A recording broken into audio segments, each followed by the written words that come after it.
आज हम घात और घातांक नियम के ऊपर बात करेंगे।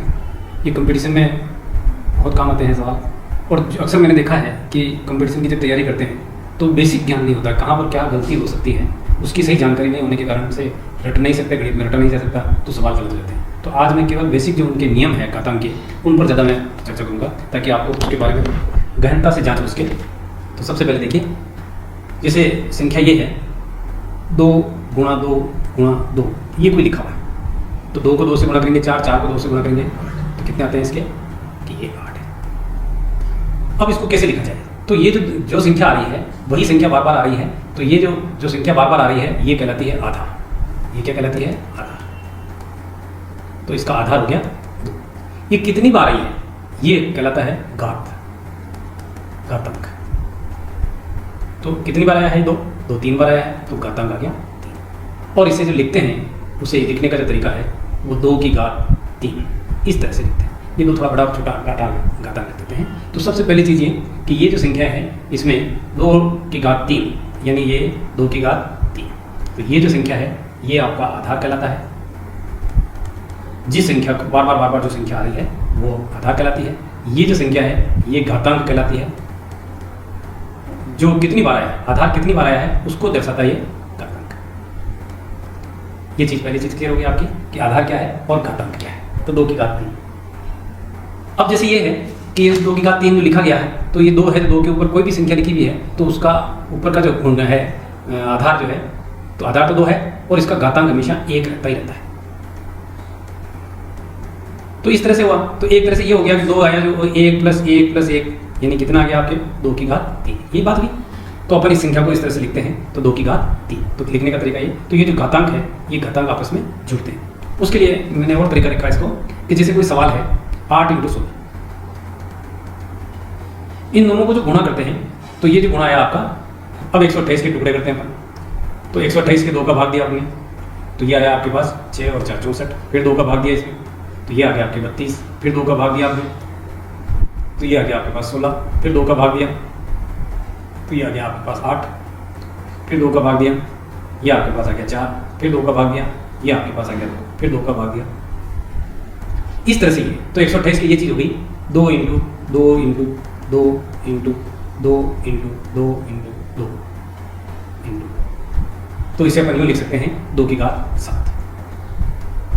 अब अपने 8 का भी अपने ऊपर देखा तो 8 है, 2 की घात 3 है, 2 × 2 × 3 जो ऊपर किया अपने, और 16 है उसके होते हैं 2 की घात 4। तो ये गुणा किया तो एक तरह से ये हो गया कि इधर चाहिए अपने 7, तो 2 3 और 4 दोनों जुड़ रहे हैं एक तरह से, तो 3 + 4। तो ये जो संख्या है 8 × 16 = 128, फिर अपन ने किया 2 7, तो ये 2 की घात 4। तो एक तरह से ये आ गया कि आधार यदि समान हो तो उसकी घातें जुड़ती हैं।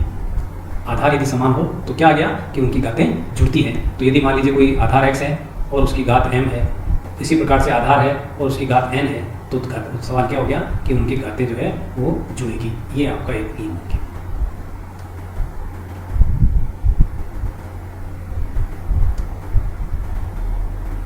ये आपका सोचना कि यानी यदि कोई संख्याएं हैं तो उनमें यदि मान लीजिए उनकी घातें हैं तो वो घातें क्या होगी, जुड़ेगी। जैसे मान लीजिए ये है कि 3 की घात 5 × 3 की घात 6, तो क्या उत्तर होगा इसका? 3 की घात, क्योंकि आधार समान है तो इनकी घातें होगी 5 + 6, यानी क्या आ गया 3 की घात 11। और देख लीजिए 7 की घात 2, 7 की घात 3, तो क्या होगा 7 की घात 2 + 3 यानी 7 की घात 5 है। तो ये आपका पहला चक्र हो गया कि घातें जो भी संख्याएं हैं तो उनका क्या है कि यदि आधार समान है तो उनकी घातें जो क्या है वो गुणा होते समय जुड़ेगी। ये पहली चीज़ आपके पास क्लियर होनी चाहिए कि 2 की घात m x की घात m × x की घात m, तो वो किसके बराबर हो गया? x की घात m + n के बराबर हो गया। अब जैसे होगा 8, ये कोई सवाल है तो 32 में अपन 8 का भाग देते हैं तो कितना आ जाता है? 4, 832 हो गया। अब देखिए 32 को अपन क्या है, 32 के अपने अविभाज्य गुणनखंड किया अपने, तो 32 के अविभाज्य गुणनखंड जो होते हैं ये 32 है, इसके 2 का भाग दिया 16, फिर 2 का भाग दिया 8, फिर 2 का भाग दिया 4, फिर 2 का भाग दिया 2, फिर 2 का भाग दिया 1, यानी 32 को अपन लिख सकते हैं 2 की घात 5। तो 32 के हुए 2 की घात 5। इसी प्रकार से 2 की घात 8 है, 8 होती है 2 की घात 3, अभी ऊपर देखा था, तो 2 की घात और इधर देखिए 4 है, 4 की क्या होती है 2 की घात 2 होती है। 4 का अपन नेबरहुड कर लेते हैं 2 की घात 2 है।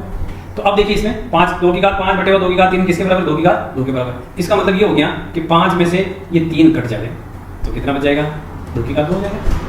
तो ये 2 की घात 2 बराबर 2 की घात। तो इस तरह से आपको बात समझ में आई कि यदि जो संख्याएं है इस चीज को देख करके ये लग रहा है अपने को, तो ये जो संख्याएं है तो इसमें 2 की घात 5 माइनस 3 बराबर 2 की घात 2।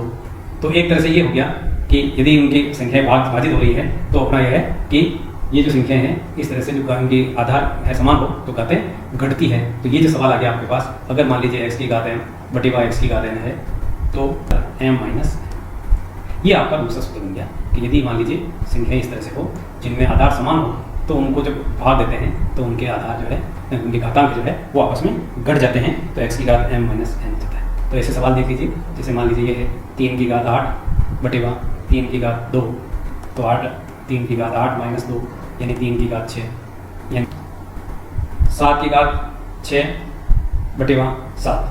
तो जिसके घात लगी हुई है 7 की घात 6 और इसके घात लगी भी नहीं है, इसका मतलब यह है कि 7 की घात 1 होता है। तो अपने पास ये है कि 7 की घात 6 माइनस 1 यानी आ गया आपके पास 7 की घात 5। ये आपका उत्तर है। तो आपके पास ये चीज़ आ गई कि इस तरह से अपन x की घात m, तो ये आपके पास दूसरा सूत्र हो गया x की घात m माइनस n, यानी x की घात m बटे x की घात n भाग लगा हो तो उसे x की घात m माइनस n लिखा जाता है। 8 बटे 8 ये कोई भाग है, 8 में 8 का भाग देते कितनी बार जाता है 1 बार जाता है। तो 8 को अपन ने ये अभी अपने पास जो अपन ने किया था 8 के जो भाग देते हैं घातांक रूप में बदलते हैं तो 2 की घात 2 का भाग दिया तो 2 की घात 3 आ गया। अब इसमें भी लिखा तो 8 का भाग मान होता है 2 की घात 3 और नीचे भी 8 है 2 की घात 3, उसका मान कितना है एक। अभी ऊपर देखा अपने, तो अपने पास ये है, अभी अपने सूत्र देखा था कि घातें घटती है, यानी की घात m बटे x की घात m बराबर अपने लिखा था x की घात m माइनस n। तो ये चीज़ आ गई। तो अपने पास ये है कि इसको लिख दिया अपने 3 से ऊपर 3 चला गया तो उसका मान कितना है एक। अभी ऊपर चल रहा है इस तरह से, तो x 2 की घात कितना आ गया 0, वो मान आ गया। तो यदि घात 0 है तो उसका मान कितना होता है, ये अपन इसको तय हो गया। तो इसका मतलब ये चीज़ आ गई अपने पास x की घात 0 यदि है तो उसका मान कितना होता है 1 होता है। ये चीज़ इससे आपको जानकारी आ गई कि किसी की भी घात यदि 0 है तो उसका मान कितना आ गया आपके पास 1 होगा। ये बात आपके पास होनी चाहिए। तो जैसे ये आ गया 3 की घात 0, इसका मान भी कितना होगा 1। 5 की घात 0 हो तो भी मान कितना होगा 1। m की घात 0 हो तो भी मान कितना होगा 1। इस तरह से अपन ये निकाल सकते हैं कि किसी की भी घात है उसका मान 0 होने पर 1 होता है। अब जैसे ये सवाल है कि 2 की घात 3 होल घात 4 है, तो इसका अर्थ ये हुआ कि 2 की घात 3 कितनी बार लिखा गया है 4 बार लिखा गया। और अपने पास जो ये चीज है कि 2 की घात 3 प्लस 3 यानी ये आ गया आपके पास 2 की घात 12 आ गया। तो ये जो इधर है इसका मतलब ये है कि ये जो 3 और 4 को गुणा करने से बाहर आ रहा है, तो ये आ गया 3 इंटू 4, तो 2 की घात 12 आ गया बस। तो एक तरह से ये सूत्र बन गया आपका कि x की घात m यानी घातें जो है वो गुणा होती है। ये इसका सूत्र बन गया कि यदि इस तरह से आधार जो घातांक है यदि घातांक होल स्क्वायर के में आपस में गुणा होती है, ये चीज़ इसमें जानकारी आ गई। तो आपके पास ये सूत्र आ गया कि x की घात m होल घात n यदि हो तो उनकी घातें जो है वो गुणा होगी। तो इसके उदाहरण देख लीजिए आप कि जैसे 3 की घात 2 होल घात 5 यदि इस तरह से है तो 3 की घात 2 इंटू 5 यानी 3 की घात 10 होगा। 2 की घात 7 होल घात 4 है तो ये होगा 2 की घात 7 इंटू 4 यानी 2 की घात 7 चौक 28। इस तरह से अपन उसको ये है कि उनको घातें गुणा होती है। ये चीज़ आ गई आपके पास 1/8। ये कोई सवाल है। तो अपन जानते हैं कि एक अभी अपन ने देखा कि एक जो है वो किसी की भी घात जिसका आधार हो उसकी घात 0 होती है, और 8 का अपन ने मान लिखा 2 की घात 3। तो एक अपन क्योंकि यहाँ 2 आधार आ रहा था अपन 2 की घात 0 लगा दें। और अपन ने एक सूत्र देखा था तो क्योंकि है इसमें कि x की घात 0 बराबर 1 होता है। ये बात आ गई आपके पास क्यों होला जो। इसी प्रकार से ये 8 अपन ने 2 की घात 3 लिखा, और अपने पास अब जो सूत्र है वो ये है कि x की घात m बटे x की घात n, तो घातें आपस में घटती है m माइनस n। तो इसलिए यहाँ क्या होगा 2 की घात 0 माइनस 3 तो ये आ गया आपके पास 2 की घात -3। वो मान कितना आ गया आपके पास 1/8। और अपन ये लिख सकते हैं 1/8 को 2 की घात 3, तो ये आ गया आपके पास 2 की घात -3। तो यानी एक तरह से ये सूत्र बन गया कि यदि घात यदि माइनस में है तो वो नीचे चली जाएगी। तो ये आ गया आपके पास x की घात m बराबर 1/x की घात m। हो गया x की घात -m बराबर 1/x की घात m। ये आपका सूत्र है। तो इस तरह से अपन ये सूत्र कर सकते हैं। तो अब आपके पास जैसे मान लीजिए और कोई उदाहरण ले लीजिए, तो ये है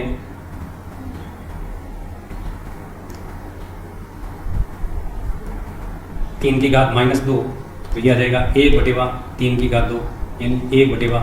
इस तरह से लिखा जा सकता है कि 1/2 की घात -5। ये कोई सवाल है। अब इसको अपन कैसे करें? तो आपको बताया गया कि जब 2 की घात में चल रही है तो एक मान ये है, क्योंकि अपन ये जानते हैं कि x की घात 0, किसी का भी आधार घात 1, तो 1 का मान ये है जिसकी भी आधार चल रहे हैं, जिस आधार पर सवाल कर रहे हैं उसकी घात 0 होनी चाहिए। तो यहाँ अपन 2 के आधार में बात कर रहे हैं, तो ये 2 की घात 0 और नीचे आ गया आपके पास 2 की घात -5 सवाल है। तो अब इसे देखिए आप कि ये क्या होगा। अब अपन जानते हैं कि इस तरह से x की घात m बटे x की घात n यदि कोई सवाल है तो होता है x की घात m -n। तो यहाँ आ गया आपके पास 2 की घात 0 माइनस n की जगह -5 है, तो ये आपके पास आ गया 2 की घात 0 + 5, यानी ये आ गया आपके पास 2 की घात 5। तो ये है कि 1/2 की घात -5 था, वो इधर आकर के क्या बन गया 2 की घात 5 बन गया। ये आपके पास सवाल आ गया। तो आपकी इस तरह से एक सवाल ये हो गया कि x की 1/x की घात -m कोई है तो उसका सूत्र हो गया आपके पास x की घात m। ये चीज़ आपके पास नई जानकारी। तो दोनों में हो गया कि यदि ऊपर माइनस है तो 1/1 में चली जाएगी और नीचे है तो वो ऊपर आ जाएगी। 3 होल घात -4 इस तरह से समझा। तो इसका मतलब ये हो गया कि 2 की भी घात -4 है और 3 की भी घात -4 है। तो अपन ये जानते हैं अपन कि इसमें इसका मतलब ये हो गया 2 की घात -4 में भाग लग रहा है 3 की घात -4, यही है अपने पास। और चूंकि अपन जानते हैं कि x की घात -m हो तो 1/x की घात m लिखते हैं। ये अपने पास सूत्र जानकारी में है। तो अपन क्या लिखेंगे यहाँ पर 1/2 की घात 4। अब आपके पास 3 की घात -4 इसी सूत्र से है, तो 1/3 की घात 4 लिख दिया अपन। और भाजक को गुणित में बदलते हैं तो अपन क्या करते हैं, पिछवाली संख्या को उल्टा करते हैं। तो 1/2 की घात 4 इंटू 3 की घात 4/1 यही हो गया। तो एक तरह से ये हो गया कि 3 की घात 4 गुणा किया 1 से गुणा करके वही संख्या आती है, और 2 की घात 4, यानी ये हो गया आपके पास 3 की भी घात 4 और 2 की भी है। तो इस तरह से हो गया कि 3/2 होल घात 4। तो ये संख्या आ गई आपके पास। ये जो सवाल था अपना, सवाल क्या था कि 2/3 की घात -4, तो आपका उत्तर आया आपके पास 3/2 की घात +4 धनात्मक आ गई। तो आपके पास ये एक तरह से सूत्र बन गया x/y होल घात। यदि ऋणात्मक घात है तो आपको इन दोनों आधार को बदल देना है x होल घात। ये आपके पास सूत्र हो गया। यदि आपके पास ये चीज़ समझ में आ गई तो माइनस घात है तो उसे प्लस में ले लेना है। इस तरह से अपने ये चीज़ लिख दी अपने x/y है तो उसको y/x करके उसके घात को अपन धनात्मक बदल सकते हैं। अब कि 6 की घात 4 ये कोई सवाल है। तो 6 के टुकड़े क्या होते हैं, 2 × 3 होते हैं और उसकी घात 4 है। तो 6 की घात 4 का मतलब हो गया 6 × 6 × 6 × 6 2 × 3। इस 6 के टुकड़े हो गए 2 × 3, इस 6 के टुकड़े हो गए और इस 6 के टुकड़े हो गए 2 × 3। तो यानी ये हो गया। तो 2 की भी कितनी घात आ गई, 1 2 3 और 4, 2 की घात 4 आ गया। और 3 कितनी बार है, 1 2 3 4 बार, तो 3 की भी घात 4 आ गया। तो ये है कि 2 की घात 2 × 3 की घात होल घात 4, उसका मान कितना है, 2 के भी घात 4 है और 3 के भी घात 4 है। यानी अगर आधार अलग अलग है और घात एक साथ है तो वो इस तरह से चली जाती है। तो इस तरह से ये सवाल आ गया। x y सूत्र बन गया अपना, x और y दो आधार है तो x के भी घात m है और y के भी घात m है। ये आपका सूत्र हो गया। तो 2 यदि आधार हो तो उन दोनों का होल घात अगर है तो उन दोनों के घात होगी। ये चीज़ आपके पास क्लियर होगी कि x और y यदि हो तो इस तरह से संख्याओं को बटा सकते हैं। तो आपको यदि चैनल ठीक लगता है तो सब्सक्राइब है। और मेरा जो इसमें है, इसमें मैंने आज जो आपको जो चीज़ें सिखाई हैं घात और घातांक के बारे में, घात और घातांक जो है इसके ऊपर जो चीज़ें आज अपन ने देखी है वो ये है। एक सूत्र देखा अपन ने, x की घात m और x की घात n है तो घातें जुड़ती हैं m + n। पहला सूत्र ये हो गया। दूसरा आपको ये बताया गया कि यदि घातांक में भाग लगता है एक ही आधार हो तो x की घात m - n। ये चीज़ बताई गई कि यदि आधार घात के रूप में है और उस पर यदि संख्याएँ और घात दी भी है तो कैसे होता है उनका गुणा होती है। फिर ये चीज़ें, ये 3 तो सूत्र हैं और इनके ऊपर जो सवाल है जो अन्य चीज़ें जो दर्शाई जाती है वो यह है किसी की भी घात 0 हो उसका मान 1 होता है। और एक ये चीज़ बताई गई आपको कि यदि x की घात -m है तो 1/x की घात m हो जाता है, यानी ऊपर माइनस में घात है तो नीचे चली जाती है। और यदि इस तरह से सवाल है -m है तो वो x की घात m में परिवर्तित हो जाता है। इसी प्रकार से ये बताया गया x/y होल घात यदि इसकी घात माइनस में है तो ये हो गया कि इनको आधार को जो है उल्टा कर दीजिए इसे, तो y/x तो उसकी घात जो है वो धनात्मक में परिवर्तित हो जाएगी। और इसी प्रकार से यदि दो आधार हैं और उनकी घात है तो a की भी घात m है और b की भी घात m होगी।